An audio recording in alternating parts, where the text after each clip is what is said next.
What's up, people? Welcome to this episode of the Buy the Hood podcast or webcast because I don't know how you're consuming this content. I'm your host as always. My name is Jimmy, and as we start off every show, that is with gratitude. Just want to say thank you to everyone and anyone who supports anything that we have going on. Special shout out to all the students from Buy the Hood University, as well as the youth from the Buy the Hood Ownership Camp. Speaking of our camp, we have the next camp coming up this June, starts the end of June into July. And this is going to be a very special camp. I want to send a special shout out to everybody from Better Than Success, as well as Philadelphia Real Estate Week, who are helping us take our camp to the next level. In fact, June 18th, we're having a black tie event to support the camp here in Philadelphia. I will post information about that black tie event within the description. So if you want to, help us out, we're always looking for volunteers for the camp. If you want to contribute or do something to help the youth, because this is about our youth, it's for kids ages 5 and up. It's completely free for the youth, and we want to make sure that we touch as many families as possible, but I will put information about that. My partner, Corey, is not here with me right now. He's actually working with some students right now. But as always, our platform is designed to highlight brothers and sisters who are doing amazing work, putting out positive energy, and just doing things to build our community. The sister that I have with us right here is very, very intelligent. She's amazing. In fact, first conversation with her, I learned something I can implement in my business. So without further ado, Kim Avant-Babb is in the building. Kim, how are you?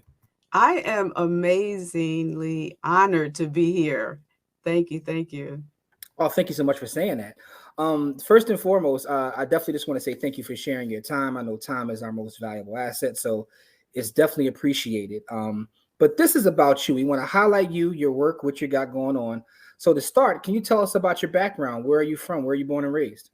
Yes, I will. But before I do that, let me just say I have my 2 tickets to the June 18th event for the young people. So I just want to clear that out right Listen, now. thank you so much for your support. It's definitely appreciated. Absolutely. Absolutely. So where was I born and raised? Born and raised in West Philadelphia. Yeah. So I travel the world. People ask me where I'm from. I say from Philadelphia. That's where I was born and raised. And for the last 25 years, when I say we, my husband and I, we sleep in South Jersey, but Okay. we are from Philly. Yes. Got you. So, what kind of student were you coming up? What high schools or schools did you go to? What kind of student were you? Sure, sure. So, my parents moved us from West Philly to Mount Airy back in the early 70s. I went to Catholic school for 9 years out of my life, a number of Catholic schools in Philadelphia, but high school I went to Bishop McDevitt. Okay. So I went to Catholic school for 9 years. The last 3 years, I went to Martin Luther King High. Hey, hey for the Cougars, and just breezed through my last 3 years because of that Catholic school foundation. So I Foundation. was an Yeah. A student, discovered that I was an artist at Martin Luther King High, where I had an opportunity to choose my classes, right? Mhm. You can't necessarily do that in Catholic school. So went to Catholic school for 9 years, public school for the last 3, and just breezed through. Yeah. Okay. So, when you were in high school, coming out of high school, what were your dreams or plans then? To be an interior designer. Interesting. Okay. That was my aspiration. I was, like I mentioned, an art major, book nerd, a just really, really a book nerd, and people were really surprised. Not so much surprised with the journey of my life because of the kind of student I was in high school. Always had my nose in a book, very intellectual, as people referred to me at my class reunion, double digit. I was about to say the number, but the years just whizzed by. Yes, they But they do. said, we knew you would be so and so because you were such an intellectual and a bookworm. So, where did your journey take you after high school? Did you go to college? Did you jump into business? What was how'd your journey? What happened right after high school? So I had a brief visit with college. I went to Drexel University Okay. after high school, and I majored in interior design. Yeah. Okay. Okay. Yeah, yep. Unfortunately, I was derailed from that after a year for medical reasons, Mhm. and got into the workforce and have been cruising through work and college, for a lot of years. I don't know how deep you want me to get into that, but yeah. Yeah, so within that journey of starting out with interior design, I know now. Can you explain what your current business is that you have? What is your current business? I know you work with landlords, but explain to our audience that may have never heard of you. What is your current business? That's it's like that word is complicated because I live a multifaceted life. My current business, I'm a serial entrepreneur and an Hmm. entrepreneur.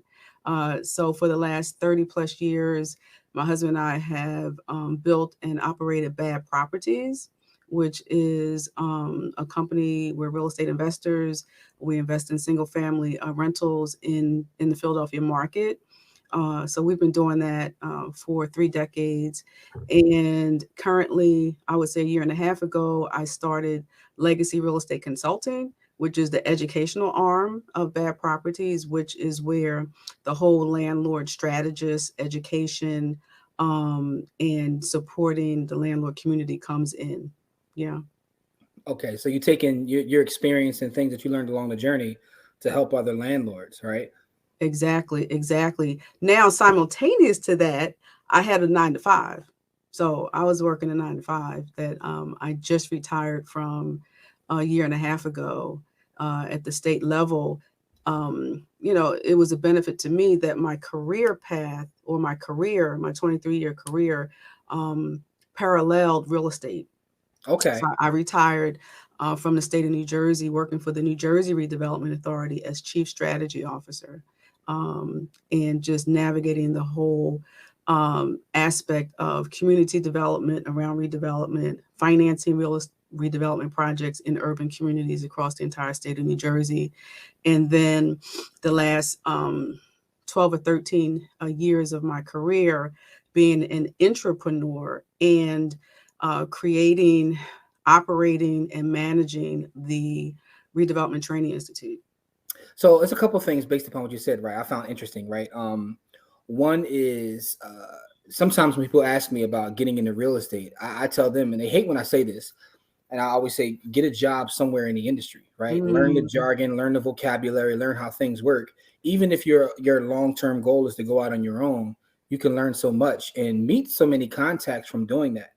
And it's interesting because in Philadelphia, I find a lot of investors who own a lot of properties. A lot of them are like either former or current PHA employees. It's like they start to understand how the process works and they go out on their own. mhm. And so I think that's interesting that you worked on that side in Jersey and then invested in Philadelphia. So I think that's interesting. But you also brought up the concept of being an entrepreneur, which is awesome. Can you explain to our audience what an entrepreneur is? Because I think that's something that a lot of people don't recognize you can be. Absolutely, absolutely. I had the opportunity to be asked by our president and CEO, I guess like 15 years ago now, to take her vision of creating a hub around training because I can say they now because I'm Yeah, retired. yeah. The New Jersey Redevelopment Authority are lenders. They're like a bank, specifically for the urban communities in New Jersey. And so what we were faced with was for-profit, nonprofit developers coming to us vying for money to borrow, not always having the intellectual capital and understanding of how to do redevelopment. So her vision was to create an approachable, friendly learning environment. And so she came to me with that vision and said, make it happen. And I did. And so an entrepreneur is someone who builds a business within a company or Hmm. in this example, within the state of New Jersey. And took that vision, created a framework around it, built the team, led the team, and ultimately created a regionally accredited, recognized redevelopment training institute that train thousands of industry inquisitives and experts, from attorneys to mayors, and people from all around the country came to that training institute, and they still do. So that Yeah. was a major crown in my jewel in my crown. I'm sorry. Yeah. Yeah, and My also I want you to explain this too, because one of the things that I understand, a lot of times people try to like jump out too fast instead of like holding their job while they build their dream on the side, hmm specifically in real estate, because I'm pretty sure this helped you in terms of having that W-2 employment as you built your portfolio. How did that help you grow your portfolio by having that job? Yeah, and that's a great point. I make the point to young investors or people who, you know, ask me, how did you get started and how did you, you know, you and your husband partner get to where you are? And I say to them that our W-2s were our angel investors, were our biggest investors, right? And I just had a conversation with someone just recently who has a 9 to 5 and is dabbling into real estate and is on the cusp of, should I quit my job or not? And what I say to them, which is what fueled our ability to build a multi-million-dollar real estate portfolio, was our 9 to 5. Lenders want to see stability in income, skill set, and the ability to pay back that loan. So if you have a 9 to 5 that you enjoy and or creates the flexibility to allow you to stay on that job and build your business simultaneously and then be able to replace your income and step off, that's a better strategy than quitting the 9 to 5 and then trying to get funding to fuel your business. There's just, you know, a bigger hurdle to jump through when you don't have a 9 to 5. And fortunately, that's what we did. We had started our real estate business before I embarked on this 22-year career that I just retired from. So we were building it before I started that position, but it just built so much momentum. We were blessed in so many ways to increase the building of it over those 2 decades that I could retire from my 9 to 5 and just commit 120% of my time to building and continuing to build and then start an educational arm of our company. That's awesome. So you said a couple things there. One was you did something that you enjoyed. So we're not saying if you hate your job out there, if you're miserable going to work, you're going to be miserable, right? Right. But you know, so is you know, you enjoyed it, but also your job indirectly was, you know, around the same business you were building. So the question I have is, what was your biggest takeaway from that time you spent as an entrepreneur that helps you now that you're fully dedicated to your business? What would you say is, like, you know, something that's helped you the most, or your biggest takeaway from that? Jimmy, if one is not spiritually grounded, it's hard to recognize when you reflect Okay. and look back. And for me, every time I say this, like, I get like filled up that I can pivot and look back in my life and my career and see how every previous step has prepared me for where I am today. Right. I was approached by our CEO with this idea and built a redevelopment training institute. Right. And that skill set and that accomplishment has created the platform for what I'm doing today with Legacy Real Estate Consulting. Is an education arm. When I was building that training institute, I said to myself, I can add to my resume that I am a course designer. Like I was designing courses, finding instructors all around the world. And so I'm doing that same thing for Legacy Real Estate Consulting. So what I did there really prepared me, unbeknownst to me, for what I'm currently offering to landlords and real estate investors in my current business. Okay, got you. So kind of like everything. So I mean, and that's a great answer, but that also means that you're aware, and like you said, you're able to look back and reflect and see that everything leads to where you are today. Yeah. Right. So it's not about being perfect. It's about making mistakes and learning from them and moving forward, but everything leading you to where you are. Right. So I have to ask you this question though, about this journey that you've had. What has been the biggest obstacle or something that you had to overcome to get you from where you started to where you are now, that you have these flourishing businesses and you're living out your dream? What would you say is the biggest hurdle that you had to overcome? I thought about the answer to this question, Jimmy, and it's very personal to me. It's not an obstacle that I had. It was more of an obstacle that those who wanted to bring me on their team had, which is that I don't have a college degree. Okay. And in certain circles, the college degree is a prerequisite to get you to the table. And what was convincing to my employers was that I had a skill set, a natural skill set, grit and ambition and ability to deliver, that they could not discount me because I didn't have a college degree, because I was delivering every single time, self-starter, lifetime student. And I remember saying to the director of procurement at the University of Pennsylvania back in the 80s, when my journey really pivoted from having a job to a career. In that cover letter, back in the day, you had to do the cover letter and the resume. Yeah. And I remember writing in the cover letter that it would be to your disservice if you did not hire me. And I've continued that same attitude throughout my career, and it has fared very well to me because I've delivered.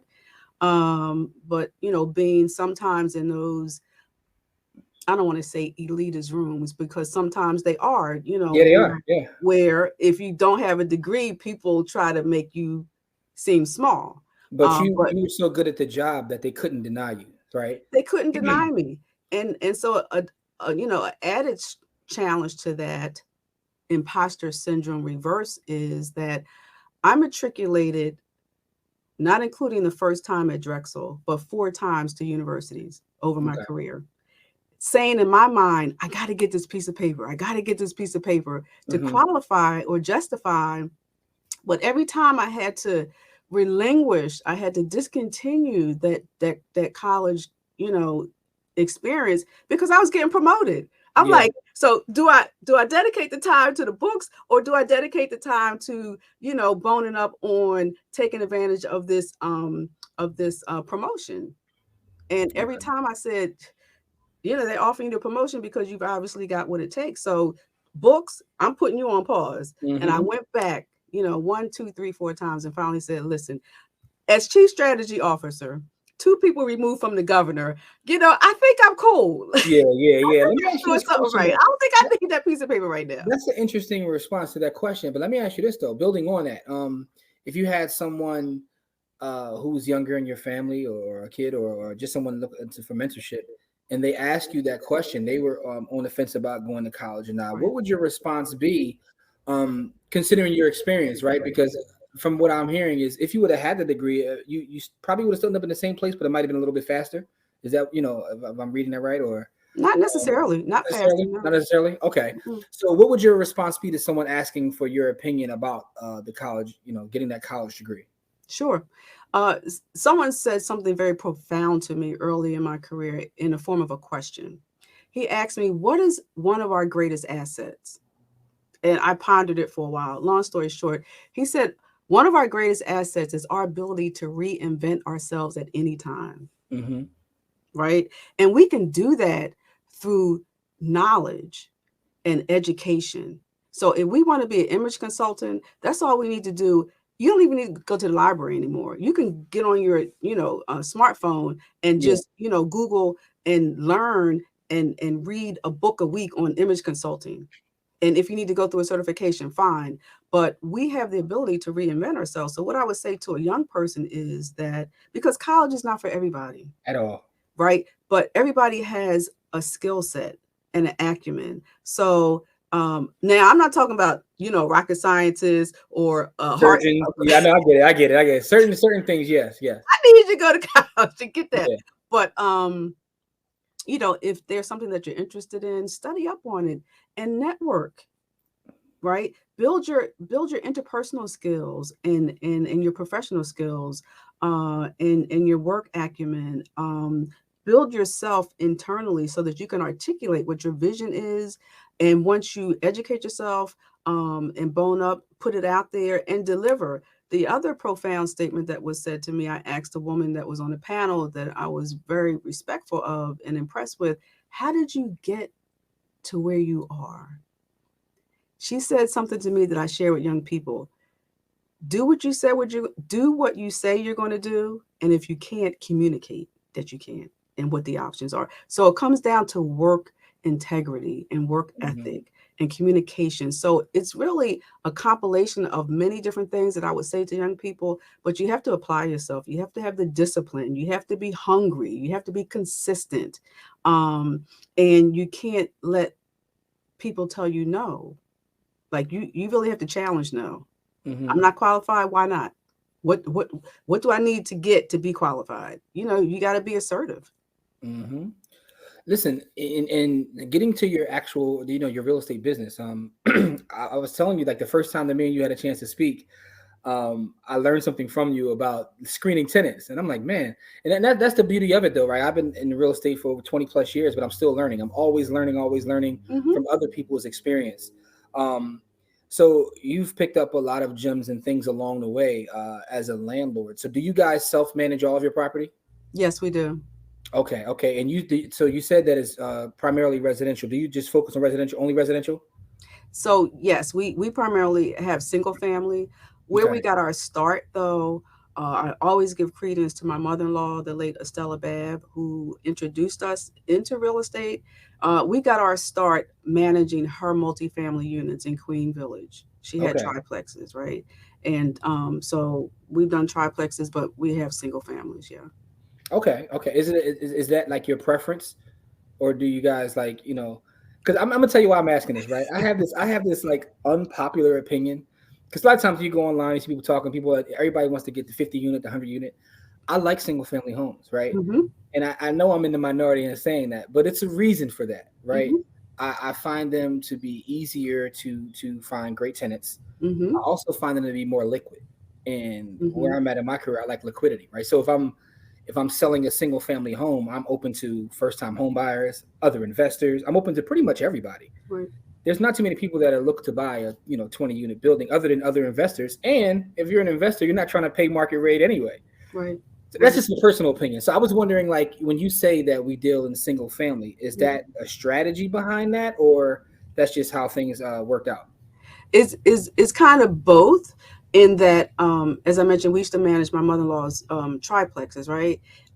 So we had that experience of the transientness of triplexes, much Yes. more turnover, right? And then when we got into the investment space, which was as a result of a $14,000 gift from my mother-in-law for us to buy our first investment property, because she kept saying, you all need to start buying real estate. My husband well, I'm from West Philadelphia. My husband was born and raised in Graduate Hospital. Okay. For those of you who are not Damn. familiar with Philadelphia, is the first ring neighborhood of Center City. That's where Yes. he grew up. So that's where his mother was investing. And so she convinced us and said that she would gift us of $14,000 to buy our first investment property, which was a single family. Well, And hold on, so, real quick. Can we just stop and give some flowers to your mother-in-law, because you talk about that's what we like to talk about in terms of generational wealth, and yeah, her giving you just capital, hey, or get you guys started, and now you've built a multi-million-dollar portfolio. So we yes, just want to give her flowers and shout out to your mother-in-law. That's amazing. absolutely. And she was a factory sewer who was an avid saver and had saved this $14,000 as an inheritance to my husband. But Hmm. she came across two properties side by side, and she brought one for 14,000 and said, "You all need to buy this, and I'm going to give it to you with the understanding that when I die, you will not get an inheritance." Hmm. We still own that property today. When we Wow. talk about wealth building, Hmm. that $14,000 gift just keeps on giving. It's in the Graduate Hospital. It's in Graduate Hospital, Okay. single Wow. family. Yo, say less. Listen, Say less. I've done a lot of valuation work in Graduate Hospital. I know what the median value is there. So I'm Yeah. just gonna leave it at that. That's an amazing story, though. Yes. Yes. Take your inheritance now, but the fact that she gave it to you now makes it worth more. If she would have waited to give it to you, it had less purchasing power in terms of, Absolutely. yeah. Absolutely. Oh, that's an amazing story. Absolutely. So that first house was a single family, and my husband and I, we would go to seminars and conferences, and we heard a story from one of the instructors, which was a major investor in New York at the time, and he owned all these apartment buildings, but he had an ideology. He said each one of his properties was a cow, and that he would never sell the cow. You just milk the cow into future generations. And we used that method and that ideology and brought single family properties. We have a tenant that's been with us. Talk about how people stay longer in single family versus apartments. She's signing her 14th year lease. And every time I call her at the top of the year, are you going to, she finishes the sentence, I ain't leaving my house. So people have more ownership, we have found, with single family opposed to apartments. I agree. I'm glad someone else said it, because people argue me, but I understand the other side in terms of like scaling. Sure. But for me, I'm a long-term buy and hold, I'm a lazy investor. And I find that people, what you just said, and I like the way you said that, I'm gonna steal that line too. I steal all your stuff, Kim. But people have a sense of ownership as a tenant in a single family. They look at it as being their house. They do. Also, my experience is, even when it is a turnover, it's less damage because they look at it as being their house. People treat apartments, they just tear them up. In terms of their house, they treat it a little bit different, right? So, I've even had people like, who lie to their family and friends and say they own the property and they're my tenant. I have no problem with that. I don't care as long as you pay on time and take care of it. But the upkeep is a little different. So that's why I wanted to ask that question. But that's amazing that you guys, that story, I didn't know that story to just now. That is a powerful story about your mother-in-law, how she set you guys up. And that's very inspired by that. Absolutely. Because, and we, my husband and I, sometimes we'll just, especially during COVID, post-COVID, like, and that we have a 0% eviction rate in 38 years that we've been managing her properties and our properties, and going through COVID, with 100% rent collection, 0 delinquencies. We just walk through the house sometimes past each other, and I look at him and he looks at me and I'll be like, we blessed, right? Man, I want you to talk about how is that even possible for you to have a 0? Because you've been in this 20 plus years now? 38 years. 38 years. I was forced to figure out that number going through a program I just went through, because in marketing and content, I'm saying 3 decades. We got 3 decades. And my coach was like, no. How many years? And I went back and it's been 38 years. See, Kim, I'm taking more notes from you. I'm stealing more of your stuff, right? Hey, listen, Kim is a wealth of knowledge. I'm learning right now as we have this conversation. I got to start saying the exact years. I always say 2 decades too. Like, I just learned something new from you. 38 years, yeah. How is it possible? Could you give us, I know you can't give us all the secret sauce because, you teach it, but just give us a little bit of how is that possible? So for those in Philadelphia and around the country, many people know Dan Harvey, the real estate man, right? Yep. And I saw him present at Better Than Success a few years ago at a mastermind. And Dan said something that was so profound that I've quoted him many, many times. And he said that landlording is a skill set. Okay. Landlording is a skill set. And many people don't recognize or understand that landlording is a skill set. So when you ask the question, how were we able to, come out with a report card of a 0% eviction rate in 38 years, I believe that we had the skill set. Like, my husband and I are really, we complement each other as a couple. He handles everything on the construction side, the maintenance side. I handle everything on tenant relations, marketing, and the administrative piece. So between the two of us, we've brought our professional skills into our business, and we've been able to apply the discipline, systems, strategy. I just retired as chief strategy officer. I'm a strategist. This is what I do. I look ahead, right? And creating systems and communication with our tenants, and setting tones, setting the right tone, which is mindset, and which I talk about this in my training, like the psychology of it all. I talk about, as a landlord, what's your psychology? What's the psychology of the tenant? Let's get into the mindset of this thing. So I think it's been as a result of, what we've discovered along the journey, systems that we've put in place, documents that we've created to create a systematic way of communicating. And just, the whole ball of wax has really delivered us in a way. Now, I'm not going to say that early on, when we were managing my mother-in-law's properties, that we didn't stumble, get bumps and bruises along the way trying to figure this thing out, because we didn't go to school for property management. We didn't go to school for real estate in the beginning. So we really honed the skills and created, a clear system that we've repeated and that we're able to share. Man, that's amazing. And also shout out to Dan. Dan has been on his podcast as well, and he's amazing at what he does. So yeah, that's those numbers are just like beyond belief. 38 years, like a 0% eviction rate. That's even through COVID. So how did COVID affect your business, if at all? It didn't. And again, I will highlight _, the importance of communication. Okay. And relationships, right? HAPCO, I won't take credit for it, but they came out years ago and it's still pinned up in our office, the 10 commandments of landlording. And one of the commandments is, I'm friendly to your tenants. I'm friendly, but I'm not your friend. I'm friendly. And so this is a business relationship. It's a mutually beneficial relationship. And so we approach it like that.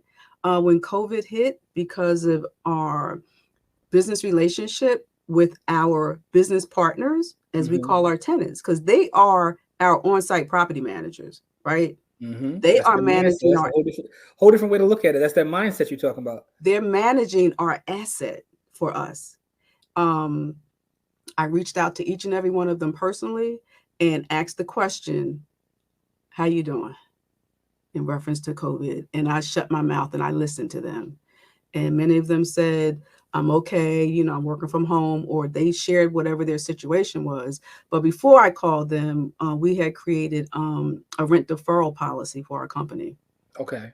Just in case they had an answer that wasn't 100% of what, the past relationship had been, this would be step 1, 2, 3, and 4. Fortunately, the other reason that my husband and I walk by each other and say, we blessed, right, is that we're not over leveraged. We're not over leveraged. So that releases the pressure. That released the pressure for us in the COVID situation if we had tenants who couldn't pay. Yeah. And the tenant that's been with us for, at that point, 13 years. Yeah. And she couldn't pay. You think I'm going to kick you out now that you've been like cash flowing me for 13 years because of COVID, and I'm not over leveraged? Come on, we're in this together. So that was the approach and the strategy and the position that we as a company are in. So fortunately, none of our tenants could not pay. Yeah. That's awesome. Do you take just market rate tenants, or do you do any like Section 8 programs at all? Like, what is your strategy with that? We need to go through the Section 8 training, but right now it's all market. All market tenants. Okay. Another question I have just based upon our conversation is, you talk about how you and your husband work together and how you guys have been able to build. Can you talk to us a little bit about the power of you guys working together as a team and being on the same page? Because I think like, your relationship is kind of a cheat code when you have two of you guys on the same page working together. Okay, so let me just answer that by saying we've been friends for 40 years. Okay. We've been married for 38. I ask people who are in relationships or married, pray for me and I'll pray for you, because being in relationships is not easy in general. Yes. Okay. And then you layer your partner being a business partner on top of that. It hasn't been all peaches and cream. We are not always on the same page. Okay. He's much more conservative. I'm much more aggressive, really in risk. Yeah. That's interesting. So again, communication is the elixir of all relationships. So we have, we've had great communication over the years. Hasn't always been smooth. But we've been lifetime students, right? Okay. And that's helped us to, navigate our relationship. Okay. It's again, if I stand on my heels and look back, he's like the best guy out of the bunch that I could have linked up with. We'll make sure we send him this clip right here. He's like the best one in the bunch of the guys that I was encountering through my life. And it's just, the planets have lined up for us to really complement each other. Yeah. Oh man, this is a very inspiring story. I'm inspired by your whole story. Let me ask you this question. Along this journey, what is your favorite book or book that's inspired you? So I thought about that answer, and it's really hard because my mother was an avid reader. My childhood sweetheart that many people thought I was going to marry, his father was an avid reader. Mm-hmm. Every room in our house has a library. So It could be a couple books. It's not to be one. Just give me a couple. I know. A couple of your favorites. A couple of my favorites. So an early book that really, laid the foundation for me was Your Erroneous Zones. Okay. Yeah, that really, talked about self-control and positive thinking. Every year I read Who Moved My Cheese. I like that one. Yeah. It talks about change, like how we have to manage change. Mm-hmm. On the real estate side, The Color of Law. Ooh, Focusing on real estate and the whole backdrop of, racial segregation and prejudice in real estate. So, and I just got a book by Mark Lamont Hill, who just came out with a new book called it's a new one. Yeah, Seen and Unseen, that talks about technology and how it democratizes how we capture racial injustice based on social media, cell phones, and all that kind of stuff. So I read from a like a cafeteria style. I'm like picking and choosing depending on how I feel every day. I'm reading multiple books all the time. Same here. There's another good book. I don't know if you read this before. It's called Family Properties. It's by an author named Beryl Satter, but it's an excellent book. It's along the lines of The Color of Law, but it's shown like the narrative it's a story of a young lady whose father was a landlord in Chicago in the 60s, and she's like telling their story, but it goes over some of the same things as Color of Law, but she's giving like her perspective as someone who saw it up front and how race plays a part in real estate, right? And who's the author again? It's like Beryl Satter, Berl Sadder, something. I believe that's the spelling, but you'll find it's called Beryl Satter is the author, but it's called Family Properties. Yeah, so it's a pretty interesting. And if you like Color of Law, you'll definitely like this because it's a story. Like, I mean, and it's very, very, very, because what it talks about is not just redlining, but it talks about how because of redlining, people were forced to pay these exorbitant rents because they had no choice. Yeah. And how over time that thing, like, we always talk about compounding on the good side, how compound interest works on the good side, but compounding works backwards as well, right? You do this one evil thing and then it compounds into more evil things. So, interesting book. I just, thought I'd bring it up when you mentioned The Color of Law. Absolutely. I'll look that up. Yeah. So, so tell us about, I know you said you have the education company, you have your real estate company, and those are the primary things you're working on as well. But I do happen to see the logo behind you for Landlord Docs. So what is Landlord Docs? Landlord Docs 30. That's before I was counting the years.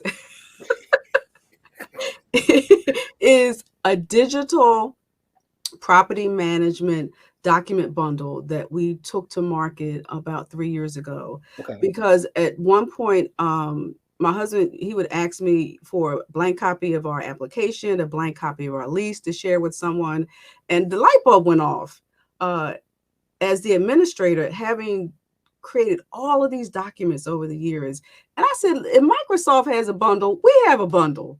And we came out with Landlord Docs 30, which is a representation of all the documents that we use to manage our properties that we've created over these 3 decades. And it's been not 3 decades, the 38 years. 38 years. Yeah. That's right. But at the time I wasn't counting.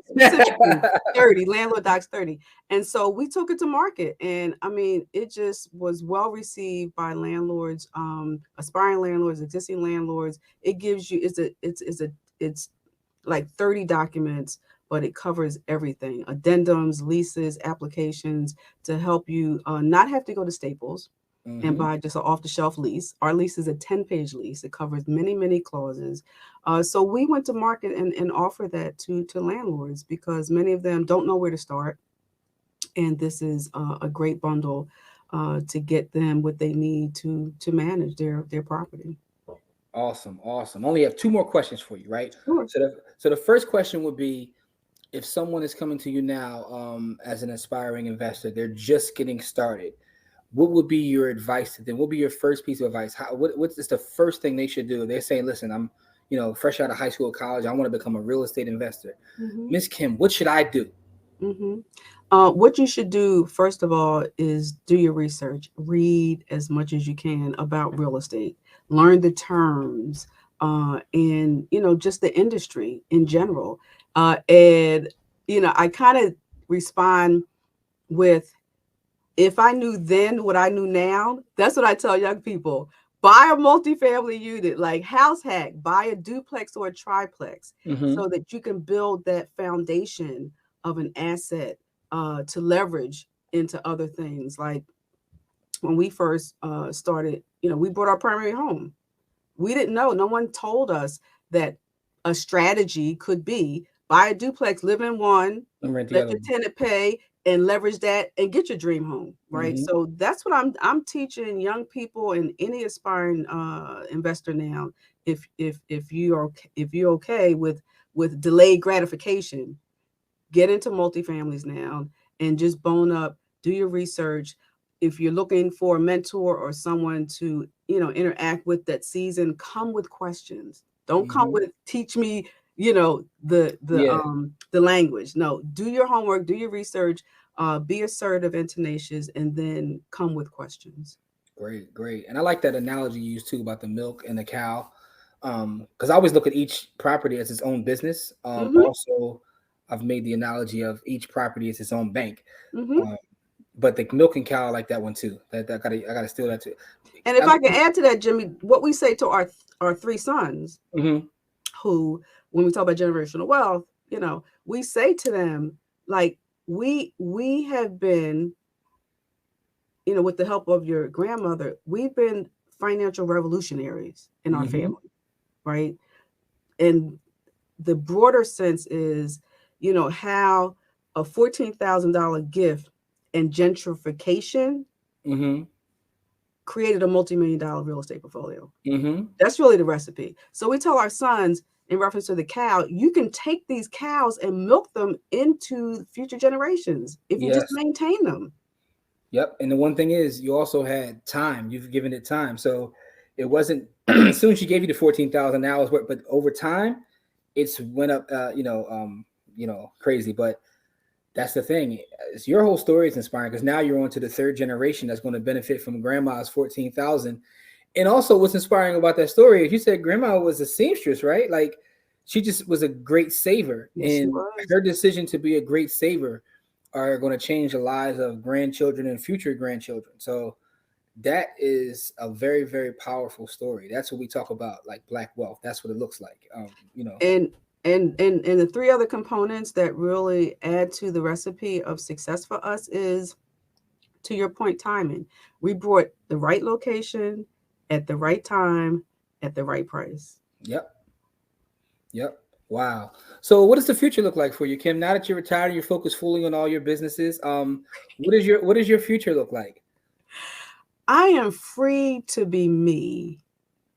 I had never experienced this sense of freedom until I retired from my 9 to 5.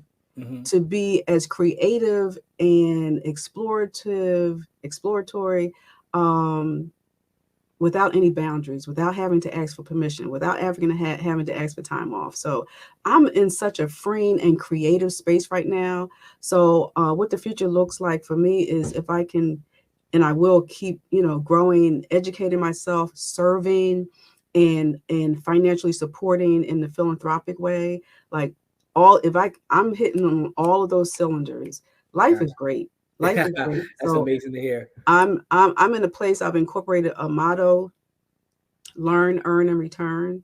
I believe that we should learn as much as we can, earn what we can from that knowledge, and then return it to the community. So the season I'm in right now is returning and pouring back. And Can you repeat that again? You said learn, earn, and return. yes, I like that. learn, earn, and return. I'm writing that down. I like that one. Learn, earn, and return. Okay. Listen, you got me over here taking notes. Like you. Learn, earn, and return. I like that. I like Yeah. that whole paradigm. Learn, earn, and return. So Okay. my cup is full. I'm pouring out. I want to return it back into the community before the good Lord takes me. That's amazing. Listen, you have a very inspiring story, and I just want to say, last, I just want to thank you first and foremost for, being transparent and sharing your story. I think that you'll inspire a lot of other folks. And for some of us, we're going to be the ones to give that 14,000, right? So it Yeah. has to start from somewhere. And that story itself is just very, very inspiring to me. I'm going to leave this conversation, and then I'm ready to go do some work now because I've been very inspired by your story overall. So I just want to thank you so much, and also wish you much continued success with everything you got going on. Also want to say I appreciate you because like you said, you've gotten 2 tickets to help support what we're doing in the community, and we really, really appreciate that. Every time I've talked to you, I've learned from you, but you're also supporting what we're trying to do in our own neighborhoods, in our own community. So I can't thank you enough. I thank you. I thank you and Corey, what you all are building, have built, and will continue to build with the support of the community. That's what we're here for. We have to collaborate, support each Mhm. other, and continue to buy the hood. That's right. We appreciate you so much. So, for our audience out there, I'm going to leave links to everything that Kim has going on. Please check out what she has going on. Make sure that you reach out. She does educate now. So, and she has time to focus on that, as well as she has her landlord docs as well. So, and please believe me, I don't care how long you've been doing this. You can learn from Kim. I'm telling you that. I'm pretty sure you learned something this episode. But she's a wealth of knowledge and her experience. You can't, man. Listen, that amount of time with a 0% eviction rate, that's phenomenal. For those that are in the business already, you know how phenomenal that is, right? So with that being said, make sure you reach out, see everything that Kim has going on. And for our audience, we just want to say thank you so much for listening or watching, however you're consuming this content. We appreciate you. As we always say, it's not about how much money you make, it's about how much you keep. Game Elevates. We'll see you guys in our next episode, but thank you so much. Peace.